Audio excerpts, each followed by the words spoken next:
जय श्री कृष्णा, हर हर महादेव। मैं नारायण भक्ति सिप्रा स्वागत करती हूँ आपका अपने चैनल पर। जय श्री कृष्णा। आप सभी कार्तिक महात्म की 9वें अध्याय का रसपान करेंगे। कल की कथा में आपने सुना कि जलंधर किस तरीके से पार्वती जी की सुंदरता पर मोहित होकर महादेव जी से लड़ने के लिए उनके शिवलोक पहुंचा। अब आप सुनिए 9वां अध्याय। इधर तो शिव जी और जलंधर में भयंकर युद्ध हो रहा था। उधर वृंदा ने स्वप्न में देखा कि उसका पति समस्त अंगों में तेल लगाकर नंगे शरीर होकर भैंसे पर सवार होकर प्रेतों के साथ दक्षिण दिशा की ओर जा रहा है। यह स्वप्न देखकर वृंदा अत्यंत ही चिंतित हुई। महल, अटारी, गौशाला तथा वाटिका कहीं पर भी उसका मन नहीं लगा तथा वह एक वन से दूसरे वन में जा पहुंची। वहां उसने सिंह जैसे मुख वाले राक्षस देखे।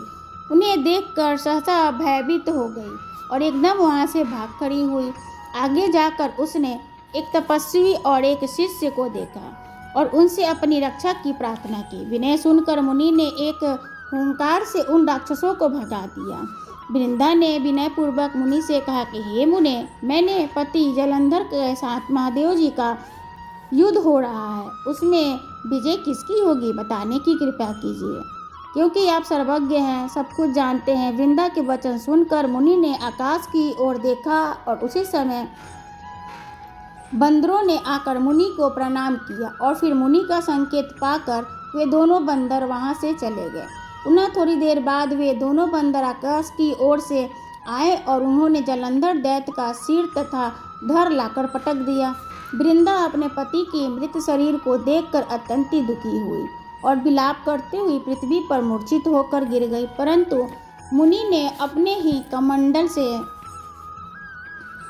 वृंदा के लिए जल निकाला और छिड़का तो चैतन्य आ गए। तब वह पुनः विलाप करती हुई मुनि से कहने लगी कि हे मुने, जिसने देव, गंधर्व एवं विष्णु सहित तीनों ही लोकों पर विजय की प्राप्त की थी, वह शिव के हाथ से कैसे मारा गया। आप असमर्थवान हैं, अतः किसी प्रकार मेरे पति को फिर से जीवित कर दीजिए। अतः मुनि के कहने पर भी हे भद्रे, शिव जी के हाथ से मरे हुए को जीवन देना असंभव है, क्योंकि फिर भी हम तुम पर कृपा कर इसको जीवित कर देते हैं। इतना कहकर मुनि अंतर्ध्यान हो गए और जलंधर जीवित होकर वृंदा के साथ प्रेम आलाप करता हुआ आलिंगनबद्ध हो गया। वह सौ जलंधर का नहीं था, वरन जलंधर के वेश में भगवान विष्णु थे।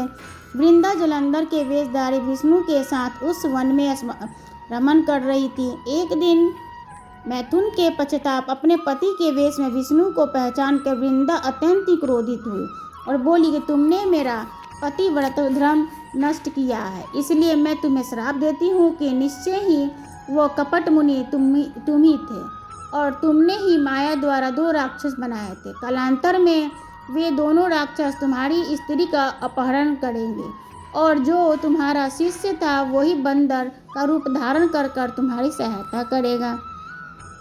तुमने साथ छल किया है, अतः इसका भी तुम्हें भोगना होगा। अतः तुम इसी समय शिला पत्थर भो जाओ। इतनी कथा सुनाने के बाद नारद ने महाराज पृथु को बतलाने लगे कि हे राजन, भगवान विष्णु ने देवताओं तथा अपने भक्तों की रक्षा के लिए पतिव्रता वृंदा का शील भंग किया था, इसलिए मन ही मन वे अत्यंत ही दुखी थे। उन्होंने वृंदा से कहा, हे वृंदे, तुम्हारे श्राप को ग्रहण करते हुए मैं अवश्य ही शीला का रूप हो जाऊंगा, परंतु तुम भी अपने पति के चरणों का ध्यान करके विष्णु के मना करने पर भी अग्नि में प्रवेश कर गई और शिला रूप में भगवान विष्णु वृंदा का स्मरण करते हुए किसी चिताभस्म में लौटने लगे। उधर युद्ध के क्षेत्र में जलंधर दैत्य राक्षसी माया द्वारा पार्वती का रूप धरकर शिव जी को मारने लगा। इस समय माया को देखकर शिव जी के नीचे के मुख कर बैठे। यही उचित अवसर जानकर जलंधर ने अपनी शिव जी पर अनेक बाणों का प्रहार किया। इस प्रकार शिव जी को संकटग्रस्त देखकर भगवान विष्णु तत्काल वहां आए और उन्होंने राक्षसी का माया शिव जी को कुबोध बनाया। तब सचेत होकर शिव जी ने अत्यंत ही वेग से दैत्यों पर भयंकर बाण की वर्षा आरंभ कर दी, जिससे भयभीत होकर शुंभ और निशंभ की युद्ध क्षेत्र से भाग गया। तब शिव जी ने अनेक श्राप देते हुए कहा, क्योंकि तुम युद्ध क्षेत्र से भागे हो इसलिए पार्वती के हाथ से मारे जाओगे। इधर वृंदा का पतिव्रत धर्म भंग हो जाने के कारण जलंधर का बल समाप्त हो गया था और भगवान विष्णु ने सुदर्शन चक्र से अपनी तेज सहित शिव जी को दे दिया। तब शिव जी ने विष्णु तेज से के साथ ही ऋषियों के तप तथा पतिव्रता स्त्रियों की तेज मिलाकर जलंधर दैत्य पर छोड़ दिया। सुदर्शन चक्र के प्रहार से जलंधर का सिर कटकर भूमि पर गिर पड़ा। सिर को धड़ अलग होते ही जलंधर का तेज शिव में समा गया। देवताओं ने शिव जी की स्तुति करते हुए उनसे कहा कि महादेव जी, जलंधर को मारकर हम लोगों पर आपने बहुत बड़ा उपकार किया है, परंतु एक अनर्थ हो गया है। वृंदा की पतिव्रत धर्म से मोहित होकर भगवान विष्णु निरंतर चिता के भस्म में लौट रहे हैं, अथवा कृपा कर कुछ कीजिए। तब शिव जी ने बोला कि देवताओं, तुम सब भगवान योग माया की शरण में जाओ तथा तब वही तुम्हारी संकट हरेंगे। और यह समस्त देवता योग माया के शरण में जाकर स्तुति करते हुए बोले कि हे देवी, आप संपूर्ण जगत की उत्पत्ति, पालन तथा नाश करने वाली हैं। सतोगुण, रजोगुण तथा तमोगुण आपसे ही हैं। आपकी माया को स्वयं ब्रह्मा जी भी नहीं जान सकते। हे देवी, हमारा नमस्कार है। जिसके भक्तगण अनादर तथा मोह को प्राप्त नहीं होते हैं, ऐसी मूल प्रकृति को हमारा नमस्कार है। उस समय देवताओं के आकाश में एक तेज देखा और आकाशवाणी हुई कि रजोगुण, सतोगुण और तमोगुण रूप गौरी, लक्ष्मी और सरस्वती मैं ही हूँ। इन्हीं तीनों रूपों में तुम्हारी सिद्धि होएगी। अतः तुम कहीं पर भी आराधना करो। फिर भी तीनों ही देवियों ने प्रकट होकर 3 बीज देते हुए कहा कि इन तीनों बीजों को जहाँ पर विष्णु है वहाँ बो देना, कार्य सिद्ध हो जाएगा।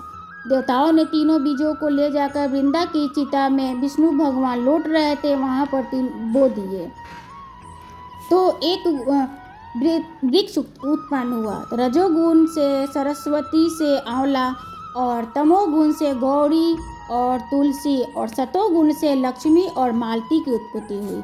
श्री लक्ष्मी जी ने अपना बीज ईर्षा युक्त होकर दिया था, इसलिए मालती भगवान की पूजा में निंदित होती है तथा आंवला और तुलसी भगवान को अति प्रिय है। इसलिए वृंदा ने वृक्ष रूप होकर भगवान शालिग्राम के संयोग किया। इसलिए के कारण कार्तिक के उद्यापन में भगवान की पूजा तुलसी के मूल यानी जड़ में होती है। जिस घर में तुलसी का वृक्ष होता है उसमें यमदूत कभी नहीं जाते। नर्मदा तथा गंगा और जल तुलसी का पूजन से तीनों ही कार्य संपन्न हो जाते हैं। मनुष्य चाहे कितना भी बड़ा पापी क्यों न हो, प्राण निकलते समय अगर मंजरी सहित तुलसी दल उसके कंठ में होता है तो वह पाप मुक्त होकर सीधा वैकुंठ धाम को प्राप्त होता है।